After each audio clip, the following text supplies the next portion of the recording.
कोटि कोटि नमन उन वीरों को जो भारत माँ के लिए शहीद हुए। शहादत बहुत बड़ी चीज होती है और बड़ा दुख भी होता है कि एक परिवार से जो शहीद होता है उसके पीछे वो क्या छोड़ के जाता है। हमारे बीच में वीरांगना बैठी हैं, इनकी छोटी सी बच्ची बैठी है। आप देखिए वीर के परिवार की क्या दशा होती है, कैसा सम्मान मिलता है। भले ही एक दिन हम यहां बुलाकर उन्हें शॉल अर्पित कर दें, लेकिन समाज में उनकी कैसी दुर्दशा है। कारगिल युद्ध में जितने भी शहीद हुए वो तकरीबन 18 और 20 साल के बीच के नौजवान थे।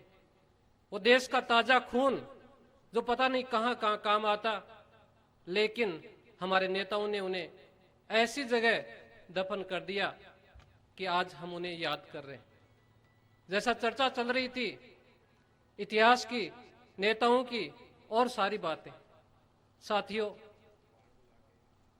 जैसा हम इतने लोग हैं, सड़क के ऊपर एक डमरू बजाने वाला इतने लोगों को इकट्ठे कर सकता है। वहां बहुत सारे मूर्ख इकट्ठे हो सकते हैं, बड़ी बड़ी मीटिंगें हो सकती हैं, लेकिन अच्छे काम के लिए बहुत कम लोग इकट्ठे होते हैं। और अच्छे काम, इतिहास में नाम उन्हीं का अमर होता है जो अच्छे काम करता है। अच्छे काम करने वाले को इज्जत कम मिलती।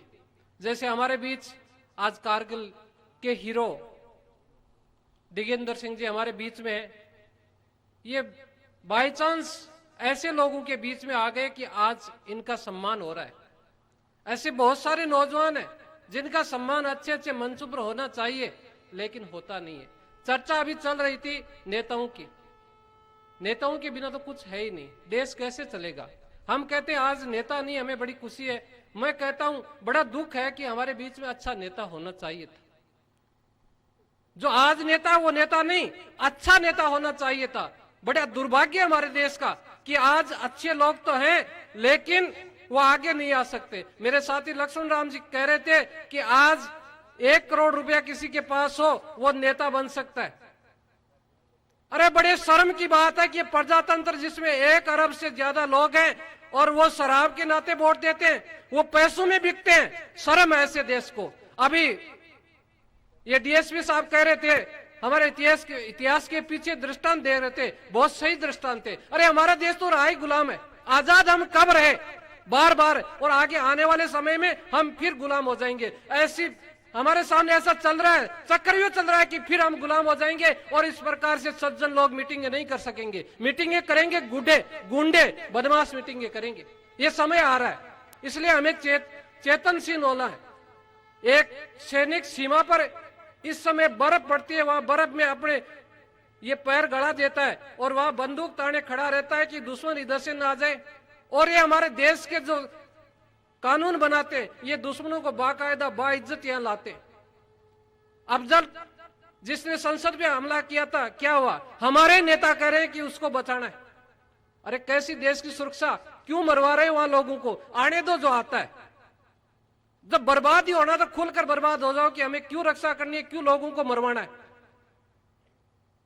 और ये हमारे बीच बैठे दिगेंद्र जी, महावीर चक्र है, बहुत बड़ा महावीर चक्र मिला। वो सिर्फ इसलिए मिला कि अमेरिका का सैटेलाइट उस वक्त इनके ऊपर था और अनवर खान की इन्होंने मुंडी यहां से काटकर भारत माता का तिरंगा लहराकर वहां बोल रहे थे वंदे मातरम। मैंने इनकी पूरी गाथा सुनी। ये 1999 में मुझे जब मेरी पहली किताब अमर शहीद लोटू जाट प्रकाशित हुई थी, उस समय मेरे साथ में मेरे मंच पे थे। उसके बाद बहुत लंबे समय तक हम नहीं मिले, एक मीटिंग में फिर मिले। मैं बोल रहा था, ये आकर मेरी बाहों में बाहें डाल ली कि भाई तू मेरे जैसा बोल रहा है। मैंने कहा आप कि मैं दिगेंद्र सिंह। मैंने कहा भाई बहुत समय पहले हम मिले थे, मुझे बहुत बड़ी खुशी है। और 2 साल से मैं लगातार इन पे एक पुस्तक लिख रहा हूं।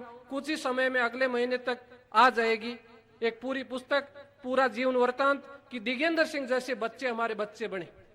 आज हम पैकेज के पीछे डॉक्टर बने, इंजीनियर बने, अमेरिका जाए, रूस जाए और वहां से खूब सारे पैसे लाए और उन पैसों से हम बर्बाद हो जाएं। हमें अच्छा इंसान बनाना है, हमें दिगेंद्र सिंह जैसे नौजवान बनाने जो इस हिंदुस्तान की रक्षा कर सके, उसको एक चरित्र दे सके, उसको एक बल दे सके। इस वक्त पर ज्यादा नहीं कहकर मैं इतना ही कहूंगा कि भारत मां के प्रति हमारी वफादारी जिंदा रहे और जो इतिहास असली इतिहास वो उजागर हो। इसी के साथ जय हिंद,